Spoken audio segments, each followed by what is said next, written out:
नमस्कार दोस्तों, स्वागत है आपका एक बार फिर से हमारे इस चैनल सनातन बेला पर। दोस्तों, अगर आप अपने जीवन में कुछ नया सीखना चाहते हैं तो चैनल को सब्सक्राइब जरूर कर लें। ओम नमः शिवाय, जय महाकाल। आप सबको पता है कि 18 सितंबर को इस बार हरतालिका तीज का बहुत ही पावन सा दिन पड़ रहा है और साथ ही साथ ये पर्व बहुत खास हो जाता है क्योंकि इस दिन सोमवार का दिन भी है जो कि महादेव का दिन है ना। काफी लोगों के मैसेज आए थे, काफी लोगों के कॉमेंट आए थे, भैया जो 5 फल हमें लेने हैं वो कौन से लेने हैं? जो धतूरा गुरुजी ने बताया था चढ़ाने के लिए वो हम कैसे चढ़ाएंगे? तीसरा कि भैया उपाय तो प्रदोष काल में करना है, तो प्रदोष काल का समय क्या है उसकी भी बात करेंगे। और चौथा, फुलेरा लगाना कैसे है और कौन कौन सी चीजें उसमें यूज करेंगे, इसकी बात इस पूरी वीडियो में हम लोग करेंगे, जो कि पूज्य गुरुजी की कथा से सुन के बहुत अच्छे से आपको बता रहा हूं। ठीक है, तो एक एक पॉइंट की तरफ हम लोग बढ़ते हैं। सबसे पहले बता दूं, अगर आप व्रत हैं तो भी इन सभी कामों को करेंगे। अगर आप व्रत नहीं हैं तो भी करेंगे। आप विवाहित हैं तो भी करेंगे। आप विवाहित नहीं हैं तो भी करेंगे। कोई भी इंसान है, सभी को करना होगा। ठीक है, तो एक एक पॉइंट की तरफ हम लोग बढ़ते हैं। सबसे पहले हम लोग बात कर लेते हैं। देखो, हरतालिका तीज पे जब हमें पूजन करना होता है, भगवान की आराधना करनी होती है, तो उसमें 5 तरह के फल लेने होते हैं। 5 प्रकार। मेरी बात ध्यान से सुनना, मैंने ये नहीं बोला कि आपको 5 फल लेने हैं, नहीं, मैंने बोला 5 तरह के फल लेने हैं। आप 5 तरह में आप एक केला ले लो, ठीक है। एक संतरा ले सकते हो, एक सेब ले सकते हो, ठीक है। एक की भी ले सकते हो, जो भी मतलब आपके घर के आसपास इजीली अवेलेबल हो, आपके बजट के हिसाब से हो, उस अकॉर्डिंग ले लेना। 4 चीजें तो आपको फल में से लेनी है, ठीक है, लेकिन 4 ले लो। देखो, 5 चाहो तो 5 तरह के फल ले लो, 7 चाहो तो 7 तरह के फल ले लो, लेकिन 5 से कम नहीं होने चाहिए। लेकिन उनमें से एक चीज कंपलसरी है, होना बिना इस धतूरे के आपकी पूजा अधूरी मानी जाएगी। हरतालिका तीज पे धतूरे का बहुत बड़ा महत्व है। गुरुजी की कथा आपने सुनी होगी, उसमें उन्होंने बहुत डिटेल में बता रखा है। तो आपको फल तो लेने ही लेने हैं, जितने तरह के लेने हो, लेकिन उनमें से एक धतूरा भी, और इस धतूरे को लेने के साथ साथ इसको फल समझा जाता है। महादेव को कांटे वाला फल जो है धतूरा, वो बहुत प्रिय है, जो कि शिव महापुराण में किताब में बहुत आसानी से बहुत बड़े बड़े शब्दों में लिखा है। तो आपको क्या करना है, यहीं पे दूसरे शब्दों की बात कर लेते हैं। दूसरा क्वेश्चन कि भैया धतूरा चढ़ाना कैसे है। देखो, ये जो धतूरा है ना, इस धतूरे को आपको अपना फेस रखना, उत्तर दिशा, नॉर्थ डायरेक्शन, और आपकी जो कामना हो, चाहे हस्बैंड वाइफ को लेके हो, है ना, बच्चों को लेके हो, पढ़ाई को हो, धन को लेके हो, मनोकामना को लेके हो, कोई भी इच्छा हो ना, सबसे पहले उस धतूरे को अपने हृदय यानी कि अपने हार्ट को टच कराना, ठीक टच कराना। अब इतना तेज गड़ा मत देना कि कांटा चुभ जाए, अंदर नहीं, ऐसे ऊपर से टच कराना, एक बार टच कराना। अपने दिल की बात जो भी कहनी हो वो कह देना, जीवन के जो कष्ट हो वो कह देना, और उसके बाद उस धतूरे को महादेव के शिवलिंग के ऊपर समर्पित कर देना। धतूरे को भी समर्पित करने का एक नियम होता है।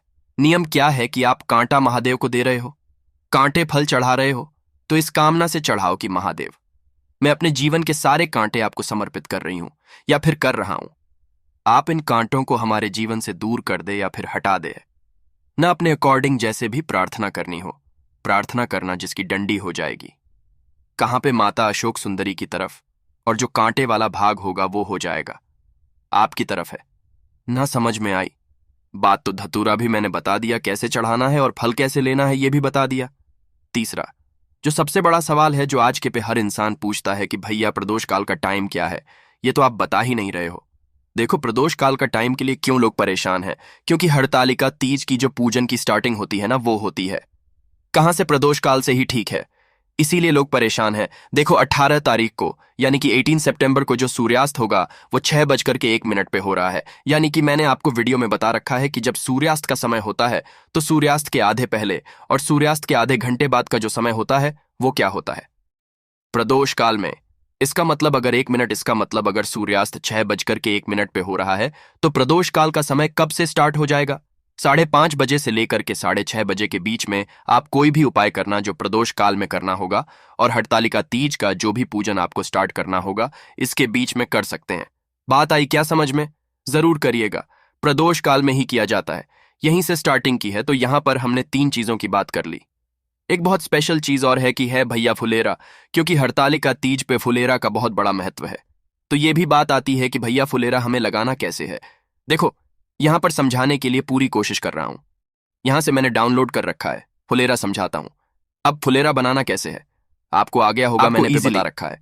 तो आपने जैसे भी फुलेरा बनाया हो, जैसे भी आपने फुलेरा बनाया हो, यहां पे भी नियम फॉलो होता है। अगर खुद व्रत है ठीक है, तो आपने जो महादेव की पार्थिव शिवलिंग घर पे बना रखी है, उस पार्थिव शिवलिंग के ऊपर आपको इस तरीके से लकड़ी वगैरह में बांध करके फुलेरा को लटका देना है ना। फुलेरा बनाना कैसे है, एक बार आप गूगल पे करना या फिर आप चाहे तो यूट्यूब पे ही सर्च करना। फुलेरा कैसे बनाए, दी नेचुरल प्लैनेट, आगे दी नेचुरल प्लैनेट जरूर लिखना, आपको पता चल जाएगा। बहुत इजी तरीका मैंने बताया है ना।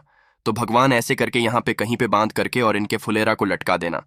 लेकिन अगर आप व्रत नहीं हो फिर भी आपको फुलेरा बनाना ही बनाना है, और बनाने के बाद किसी भी महादेव के शिवलिंग के पास जाना और उनका जो मटका लटका होता है, ऊपर घड़ा लटका होता है, उस घड़े के ऊपर से फुलेरा को महादेव के शिवलिंग के ऊपर लटका देना।